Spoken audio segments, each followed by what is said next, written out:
नमस्कार स्टूडेंट्स, हमारा चैप्टर चल रहा है भारत का संवैधानिक विकास, जिसके तहत हम सभी एक्ट पढ़ रहे हैं।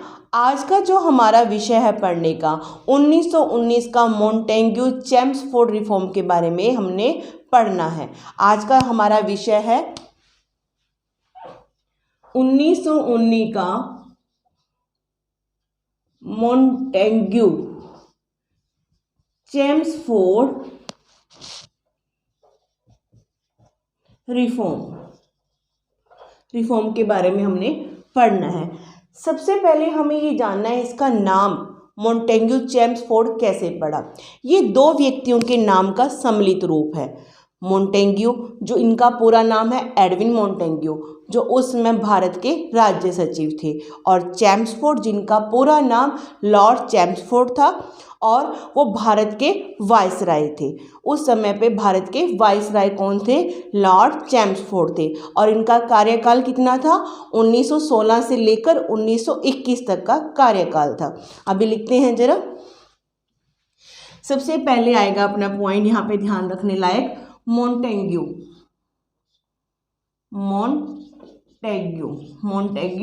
ये इनका पूरा नाम था एडविन मोंटेग्यू,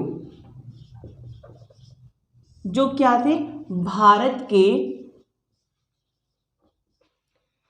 राज्य सचिव थे। ठीक है जी। उसके बाद जो चेम्सफोर्ड है, चेम्सफोर्ड इनका पूरा नाम था लॉर्ड चेम्सफोर्ड। और ये कौन थे? ये भारत के वायसराय थे और इनका कार्यकाल 1916 से लेकर 1921 तक रहा। अब हमें ये जानना है कि मोंटेग्यू चेम्सफोर्ड जो रिफॉर्म आया, इसका कारण क्या था। इससे पहले जो हमने 1909 का मार्लिन मिंटो रिफॉर्म पढ़ा, उसके बाद की ऐसी क्या घटनाएं हुई कि ये रिफॉर्म लाना पड़ा। आपको ध्यान होगा 1909 का जो रिफॉर्म है लागू कब हुआ? 1910 में। उसके बाद के क्या क्या बातें हैं हमें याद रखना है। 1911 का दिल्ली दरबार, बिल्कुल सही है जी, ठीक है। और 1913 में गदर पार्टी का निर्माण होता है, ठीक है जी। उसके बाद 1914 से लेके 1918 तक वर्ल्ड वार 1 चलता है, जिसके कारण क्या है, सारी तरफ आक्रोश फैल जाता है, सारी तरफ विद्रोह की भावना चल पड़ती है। इसी दौरान बाल गंगाधर तिलक और एनी बेसेंट ने होम रूल आंदोलन चलाया 1916 में, ठीक है जी। और होम रूल आंदोलन का सारे पूरे भारत में फैल गया और सभी की क्या डिमांड चल रही थी कि हमें क्या चाहिए? अपना राज चाहिए, हमें अपना होम रूल चाहिए भारत के अंदर, और ऐसी सरकार चाहिए जो अपने कामों के लिए क्या हो? रिस्पॉन्सिबल हो। तो इसके तहत एक समिति यहाँ पे बनती है। समिति का मैं एक अलग आपको वीडियो बना के दूंगी, जिसमें सारी समिति के बारे में हम एक्सप्लेन करेंगे। इस जो ये 1919 का मोंटेग्यू चेम्सफोर्ड रिफॉर्म आया था, इसकी सिफारिश किस समिति ने की थी? कई बार ये क्वेश्चन पूछ लेते हैं कि बताइए 1919 का चेम्सफोर्ड जो रिफॉर्म था, उसमें कौन सी समिति ने सिफारिश की थी? तो आपने बताना है। तीसरा है जी समिति की सिफारिश कौन सी समिति ने की थी? साउथ बोरो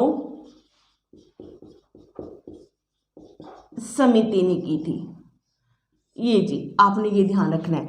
और ये जो एक्ट 1919 में बनकर आया, ये लागू कब हुआ? कब लागू हुआ था जी? 4th क्वेश्चन हमें ध्यान रखना है। लागू हुआ था जी ये 1921 में जाकर।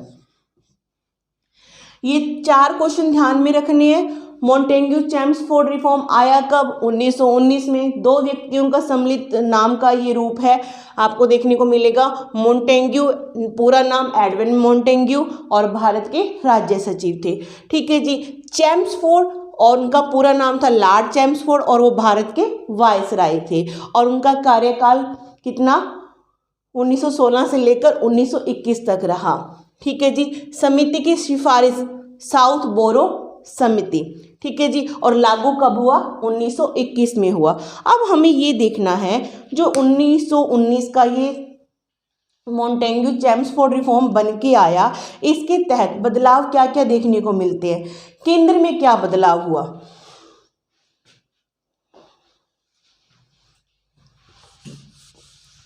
अब हमें ये जानना है केंद्र में क्या बदलाव देखने को हमें मिलता है। देखिए, केंद्र की विधान परिषद, केंद्र की विधान परिषद को द्विसदनात्मक मतलब 2 सदन बनाए गए। केंद्र में कितने सदन बना दिए गए? 2 सदन बनाए गए। इसको बोलते हैं बाइकैमरल सिस्टम। द्विसदनात्मक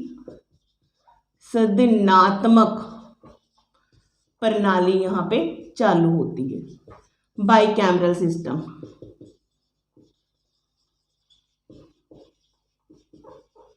ठीक है जी। इसके तहत होता क्या है, एक बनाया जाता है राज्य परिषद, दूसरा विधान परिषद, विधानसभा। ठीक है जी।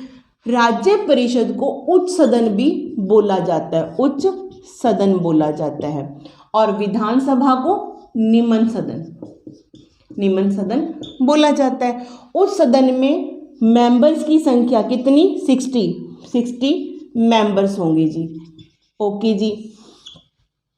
इसमें से 34 मेंबर इलेक्टेड होंगे जी, और 26 मेंबर क्या होंगे?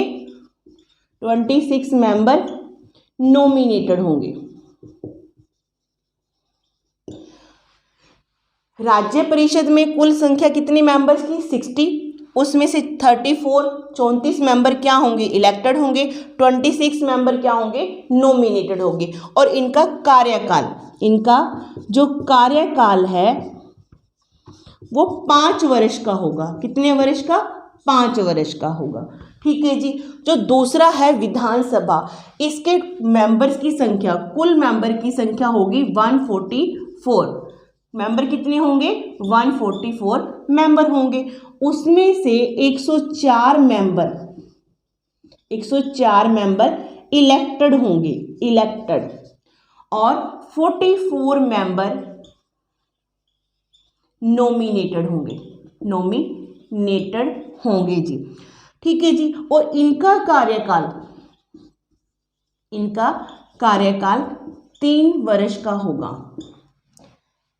आपने ध्यान रखना है, 1919 के मॉन्टेग्यू चेम्सफोर्ड रिफॉर्म के द्वारा केंद्र की विधान परिषद को 2 सदनात्मक कर दिया गया, बाइकैमरल सिस्टम शुरू हो गया। एक सदन था राज्य परिषद, जिसके कुल मेंबर यहाँ लिखेंगे हम टोटल या कुल सदस्य कितने जी? 60 होंगे। उसमें से 34 क्या है? इलेक्टेड हैं। 26 मेंबर क्या है? नॉमिनेटेड हैं। और कार्यकाल कितने वर्ष का होगा? 5 वर्ष का होगा। विधानसभा को क्या बोला गया? निम्न सदन बोला गया। कुल सदस्य कितने? कुल सदस्य आपके हैं 144 रखे गए, जिसमें से 104 क्या होंगे? इलेक्टेड होंगे, और 44 क्या होंगे? नॉमिनेटेड होंगे। और इनका कार्यकाल कैसा होगा? 3 वर्ष का होगा। अब शक्तियों की बात की जाए, शक्तियाँ इन दोनों ही सभाओं की, इन दोनों ही जो सदन की शक्तियाँ सेम होंगी, बराबर होंगी, लेकिन बजट के ऊपर शक्तियाँ समान रहेंगी। दोनों की समान शक्तियाँ, दोनों सदनों की। ठीक है जी। लेकिन नोट करना है हमें क्या, कि बजट के ऊपर स्वीकृति किसकी होगी? बजट के ऊपर जो लास्ट डिसीजन होगा वो किसका? विधानसभा का रहेगा। बजट के ऊपर स्वीकृति या लास्ट डिसीजन किसका? विधान सभा का रहेगा। ये हमने ध्यान में रखना है। तो केंद्र में हमें ये बदलाव देखने को मिलता है। इसके अलावा कहा गया कि वायसराय की परिषद में 3 भारतीयों का होना आवश्यक है। कितने सदस्य, ये बात नोट कर लेना जी। वायसराय की परिषद में, ये नोट करना बात यहाँ पर, वायसराय की परिषद में कितने भारतीय, 3 भारतीय होना आवश्यक किया गया, होना आवश्यक कर दिया गया। लेकिन वो जो भारतीय होगा ना, उसे कमांडर इन चीफ नहीं बनाया जाएगा, सिर्फ कमांडर इन चीफ नहीं बनाया जाएगा। और वायसराय की परिषद में 3 भारतीयों का होना आवश्यक कर दिया गया इस 1919 के मॉन्टेग्यू चेम्सफोर्ड रिफॉर्म के द्वारा। ठीक है जी। अब हम देखेंगे प्रांतों में हमें क्या बदलाव देखने को मिलता है, प्रांतों के बारे में पढ़ेंगे।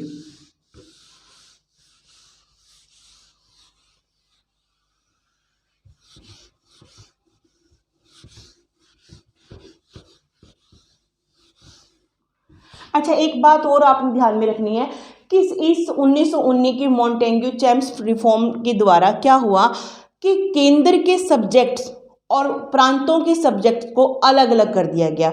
मतलब केंद्र के विषय तथा प्रांतों के विषयों को अलग अलग कर दिया गया, अलग अलग कर दिया गया। केंद्र अपने विषयों पर कानून बना सकती है,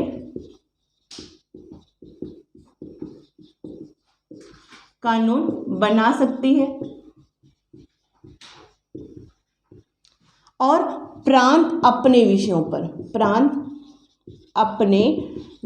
पर कानून बना सकते हैं।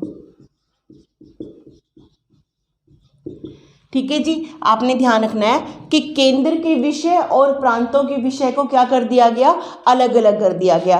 केंद्र अपने विषयों के लिए क्या बना सकती है, कानून बना सकती है, और प्रांत अपने विषयों के लिए। केंद्र का जो मतलब कि शक्ति थी राज्य के ऊपर, वो कम कर दी गई। केंद्र की शक्ति राज्यों पे से, प्रांतों पर कम कर दी गई।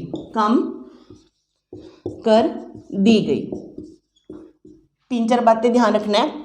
केंद्र के विषय और प्रांतों के विषय अलग कर दिए गए।